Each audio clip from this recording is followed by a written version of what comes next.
My name is Andrew Eriks. I lived, once, in a city called New York.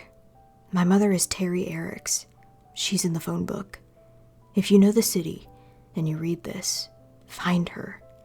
Don't show her this, but tell her I love her, and that I'm trying to come home. Please. It all started when I decided, around the time that I turned 25, that it was time for me to give up taking my backpack into work. It would make me look more mature, I thought, if I weren't lugging around a book bag everywhere like a high school student. Of course, this meant that I had to give up reading in the subway in the mornings and afternoons, since I couldn't quite fit my paperbacks into a pocket.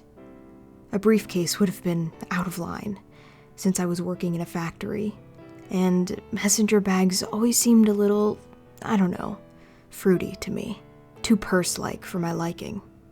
I had an MP3 player, which helped pass the time for a while, but when it broke, it would shut down at the end of every song if I didn't skip to the next track manually. I gave up on that too. So every morning, I'd sit in the metro for a half an hour that dragged on endlessly, with nothing at all to do but watch my fellow passengers. I was slightly shy, so I didn't like to be caught at it, so I'd surreptitiously watch people. Interestingly enough, I quickly discovered that I wasn't the only person in the world who was uncomfortable in public.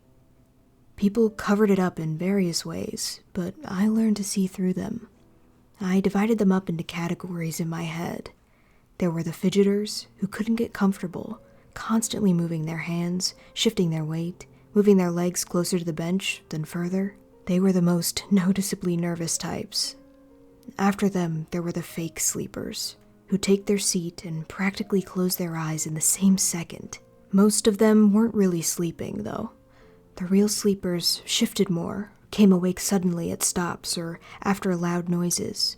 The fakes just zoned from the second they sat until the moment the train pulled into their stop. Then there were the MP3 player addicts, the occasional laptop people, the people who traveled in groups and talked too loudly. The cell phone junkies were either very popular or just completely unable to shut up for more than 2 minutes at a time. Just as people watching was threatening to get unbearably boring, I found my first incongruity. A middle-aged looking man, brown-haired, average size and weight, and dressed casually. Oddly enough, he seemed almost too normal. He had no remarkable features, no mannerisms, as if he were designed to fade into a crowd. It was that which led me to notice him. I was intentionally trying to see how people acted on the subway, and he didn't act at all. Didn't even react either. It was like seeing someone sitting in front of the television, watching a documentary about fish. They aren't excited, aren't engaged, but they aren't looking away either. Present, but not accounted for. He was on the subway in the afternoons. It was more than a month into the people-watching experiment before he caught my eye, because I didn't catch the same subway every day, and didn't consciously sit in the same car when I did.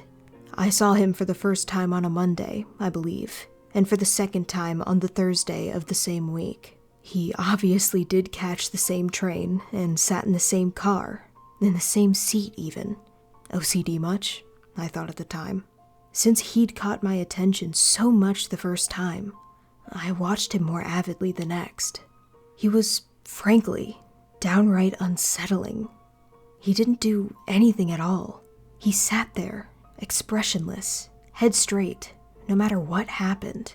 A woman with a wailing child entered the car and sat right behind him, and still nothing.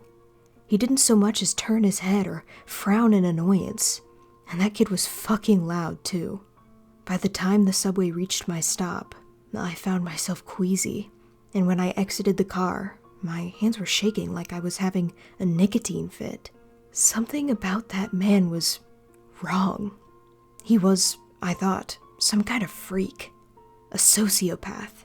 Maybe one of those quiet guys who, it turns out, has a dozen women's heads in his freezer. The first victim is mother.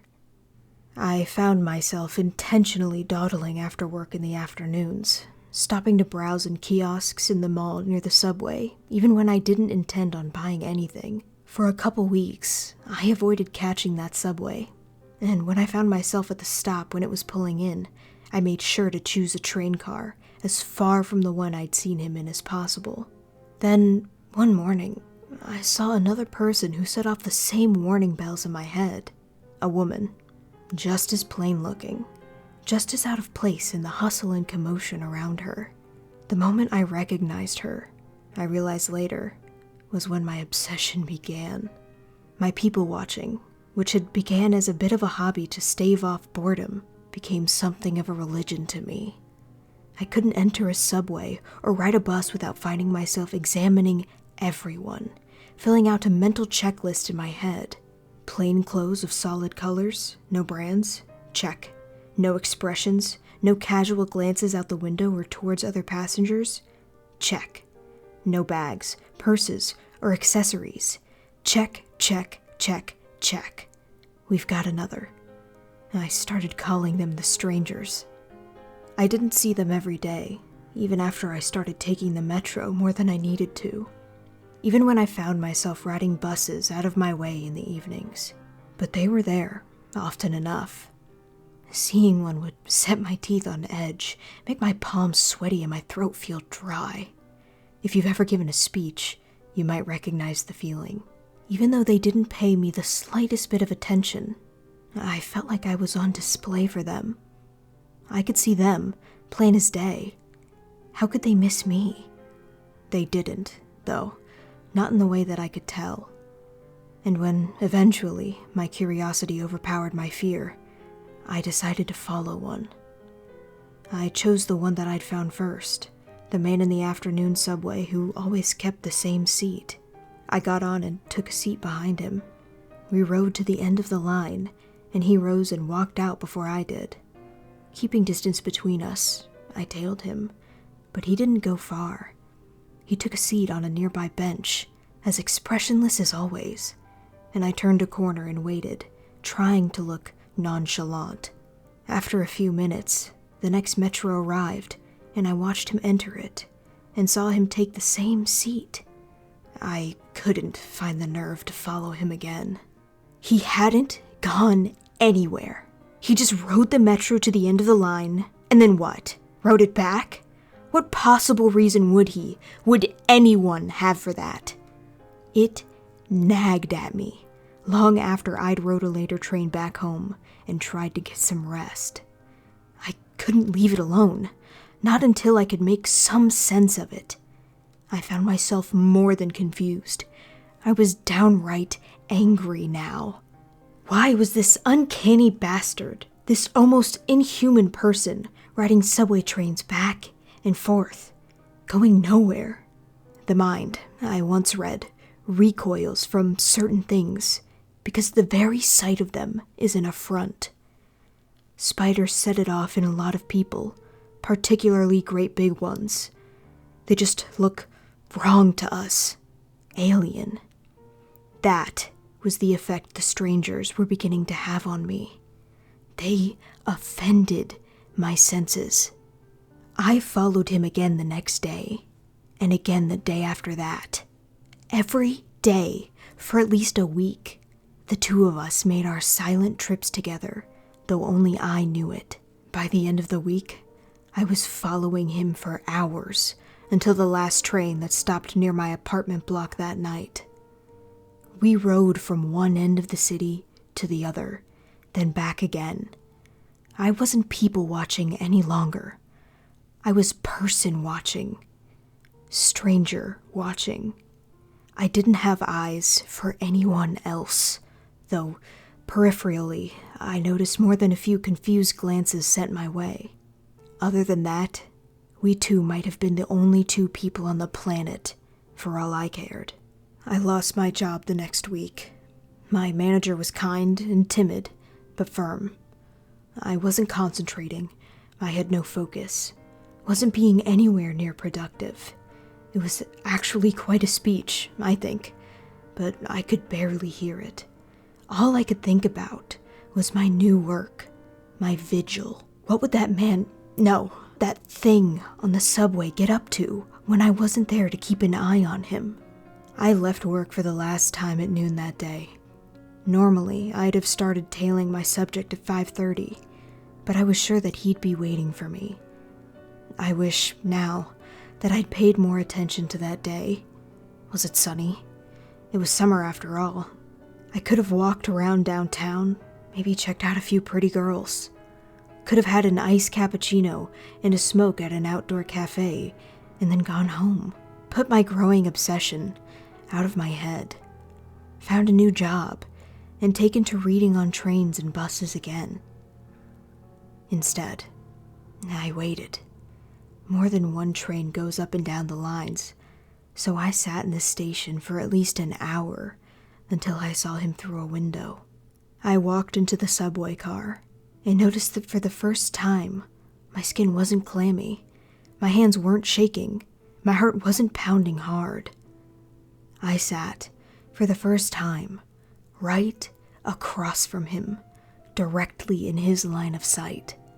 Watched for a change in his face. Would he recognize me? If he did, I saw no sign of it. And I was looking hard. We must have made quite a pair, sitting across from one another that afternoon, staring at and into one another. It was hard not to let the building rage in me contort my face, but with effort, I was able to keep as still and expressionless as him. Inside, I practically screamed at him. "React to me, you fucking asshole! See me! Damn it!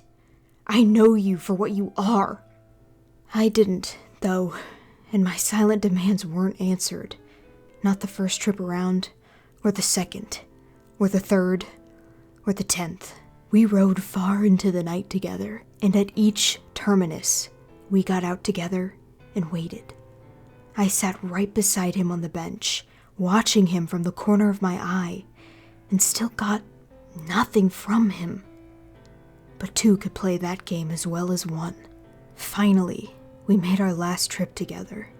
I had him, and knew it. Last trip of the night before the train stopped running.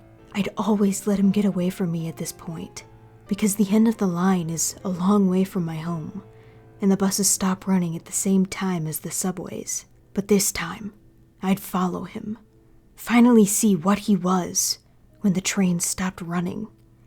I'd get some answers, maybe. The subway rolled on, and the anticipation grew in me. The car emptied out around us, slowly, until it was just we two silent watchers below the city. I fought to keep a manic grin at bay, and the subway train slowed to a crawl, then stopped at the end of the line. The stranger didn't move, still didn't react at all. The car stood still, doors open.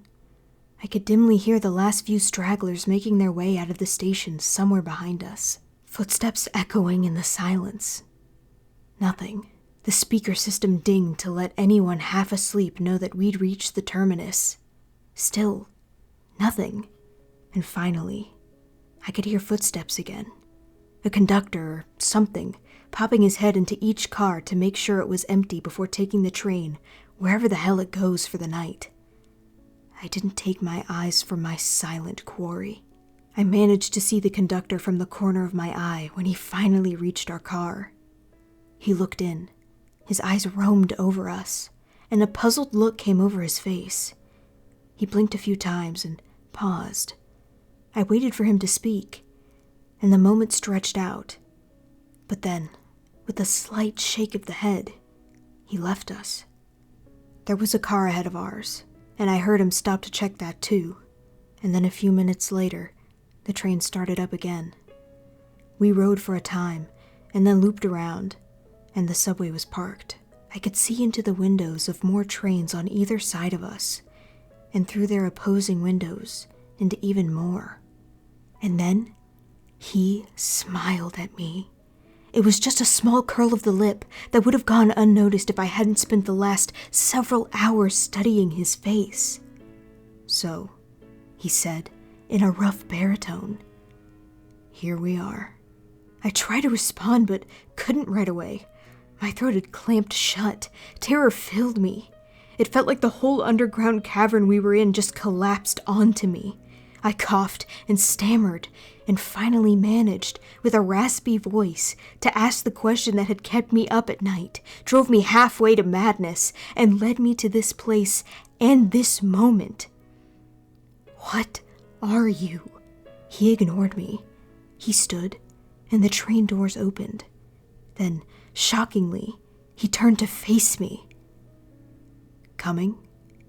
He didn't wait for an answer, but walked out onto the platform.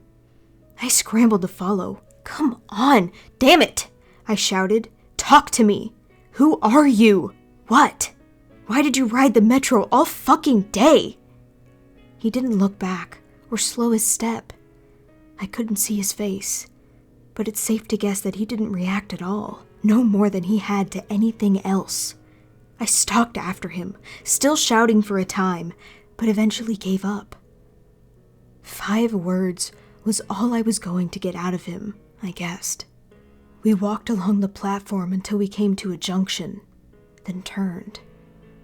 Now we were perpendicular to the trains around us. The path ahead was lit from above, but I couldn't see where it ended. The trains on either side of us went on forever, as far as I could tell. Far too many trains to service one city, I realized. It wouldn't have mattered by then, I figured, but I probably should have paid more attention to that at the time. I'm not sure how long we walked. I had a watch once, but it broke. I took out my cell phone at one point, but got no reception down there, and all it would show me was no signal. The stranger would stop every now and then and look at a subway car for a minute or two, but then pass on. It took me a while to figure out why, but eventually, I saw that they weren't all the same. Long lines of them would be similar, and then we'd come to a different model. It'd be a little larger or smaller, or have a slightly different shape. The cockpits, or whatever you call the front part of where the conductor sits, were superficially different as well. I didn't, and I don't know what exactly he was looking for, but eventually, he must have found it, because we turned again, and the subway doors opened when my impromptu guide stopped in front of them. We entered, and took our seats. "Are you willing to speak now?" I asked him. No answer. I sighed with frustration and seriously weighed the pros and cons of punching him right in the face for a time. When suddenly, the lights in the car came on, and I heard the engine starting up. "What the fuck?" He gave me a look that was almost sad. "You're not going to be able to go back." "What are you talking about? Go back where?" Nothing again. The stonewalling asshole. The train lurched into motion, pushing off in the opposite direction than the one we'd came from, I think. The endless parade of them had thrown off my sense of direction. It rolled for a few minutes, and then began to slow as we approached the stop. His vacant gaze grew sharper, and for the first time I got the sense that he was actually staring at me, rather than just looking in the direction I happened to be in. "Be still. Be silent. Don't catch their attention." The train stopped. The doors opened, and they began to flood in. I don't know what I noticed first.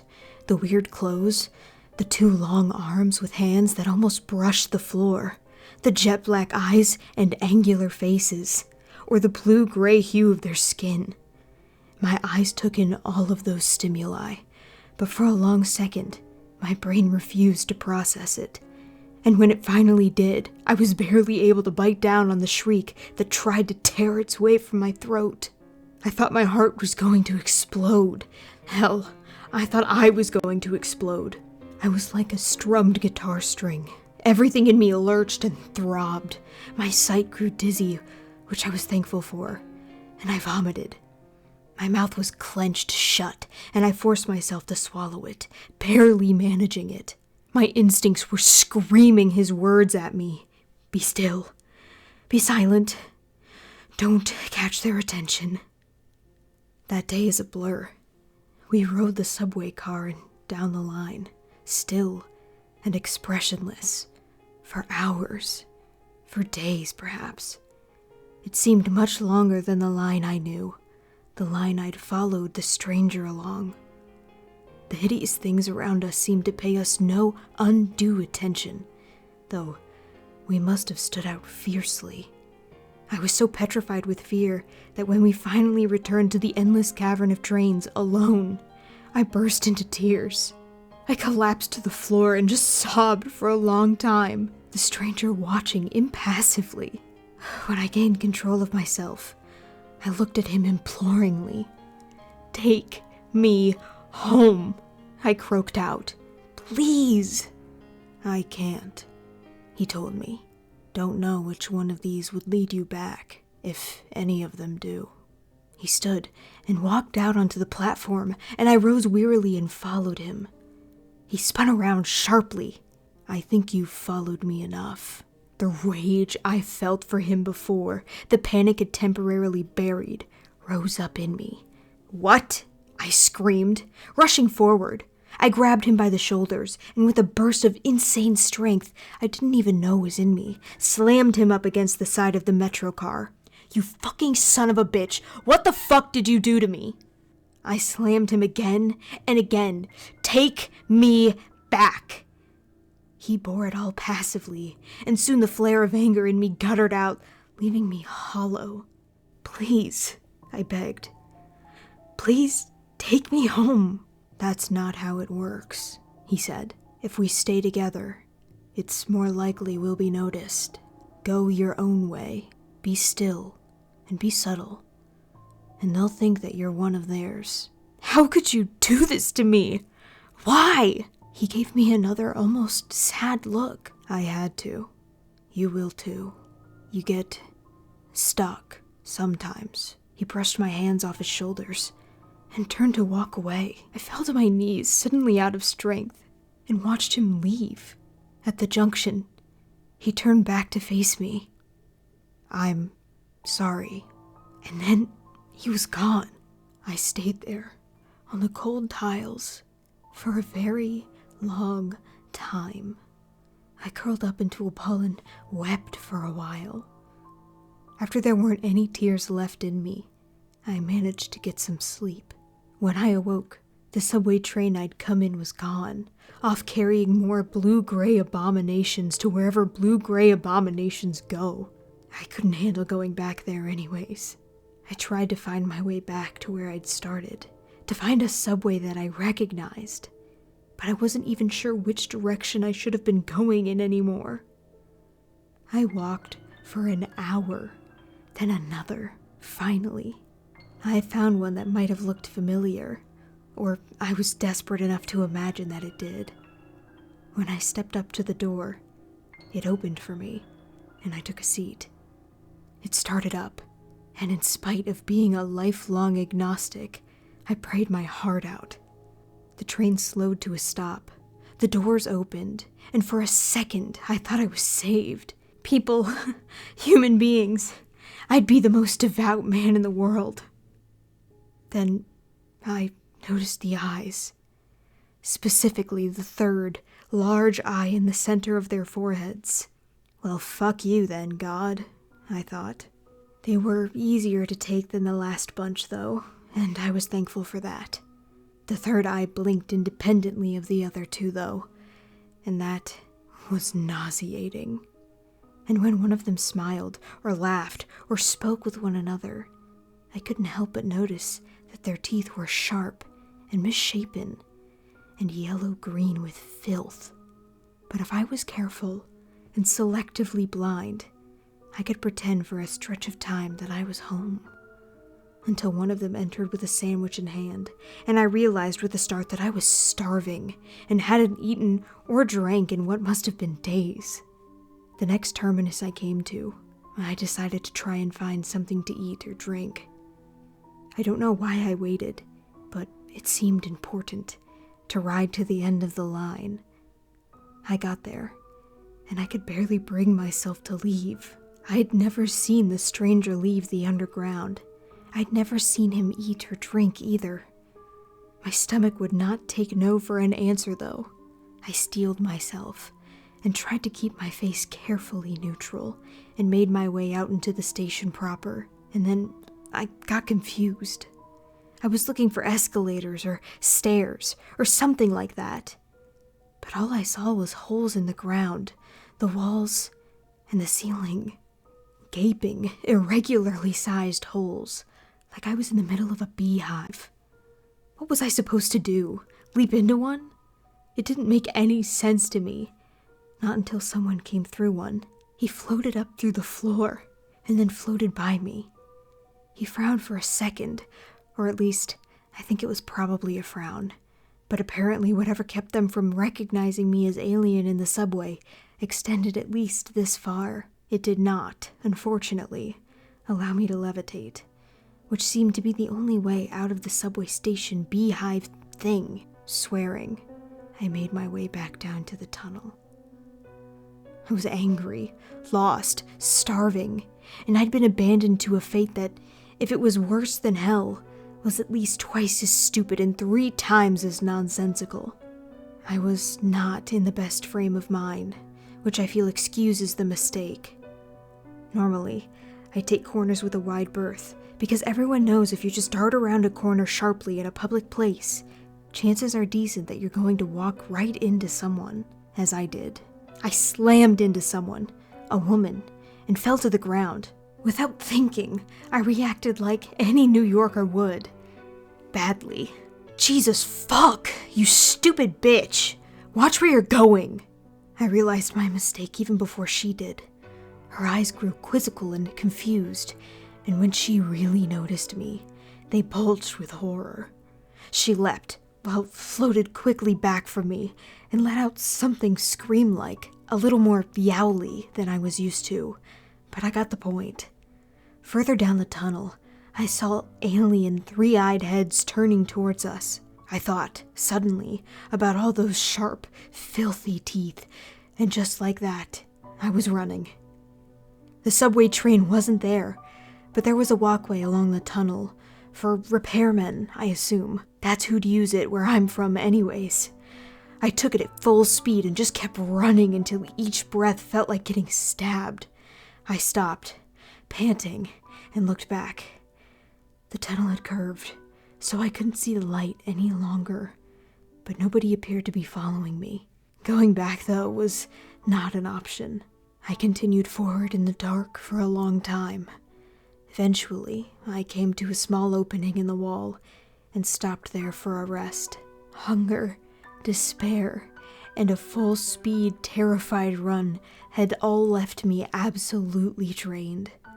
I probably would have wept again, which seemed to be all I was capable of lately. But it seemed like too much work. I sat against the wall, legs splayed out, and imagined I was beating that bastard stranger to death with a hammer. It was a relieving image. A rat was shuffling around nearby in the dark. Every so often, I would kick out a foot to scare it away. But after a time, I didn't even bother with that. Rabies, or any other disease it might be carrying, would be a blessing compared to endless traveling through the subways of strange worlds, lost, destitute, and alone. When it crept near me again, I didn't shoo it off. Even when it reached and pressed against my leg, I couldn't bring myself to care. Not until the train passed by, and the lights of its cars lit up the culvert I was in, and the thing that I had thought was a rat. It was rat-like, yes, but not as much as it was spider-like. If someone had bred the two of them together, the resulting abomination might have been almost as horrible as the thing nuzzling my leg. I shrieked, flung myself up from the floor, and booted it like a soccer player would, right into the opposite wall. Its back made a sickening crunch, and I watched it twitch out its last before the final car passed, and darkness returned. And in the darkness, a terrible thought came to me. I wondered if it was edible. I didn't want to, and I gagged just imagining it.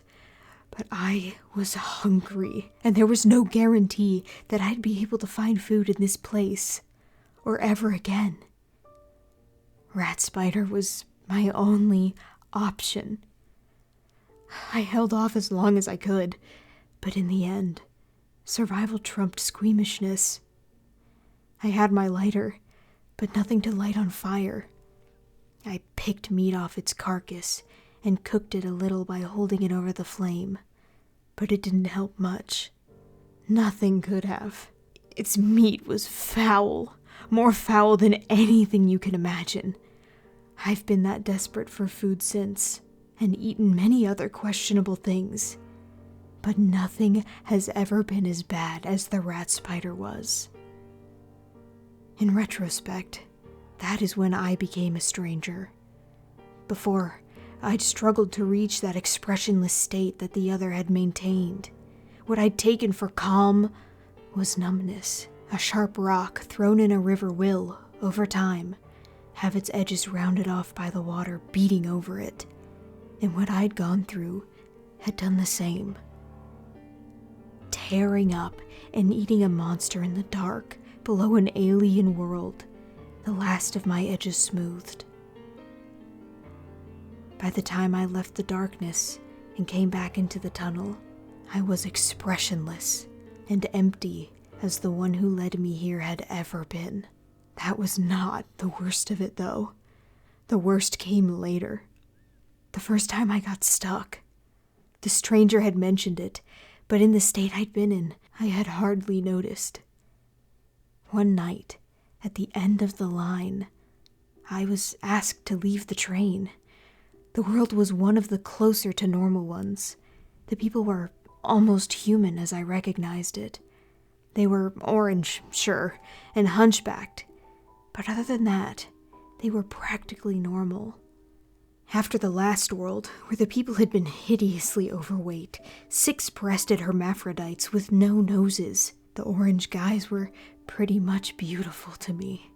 I thought at first that the conductor was talking to someone else, but I was the only one in the car, and moreover, I'd understood him.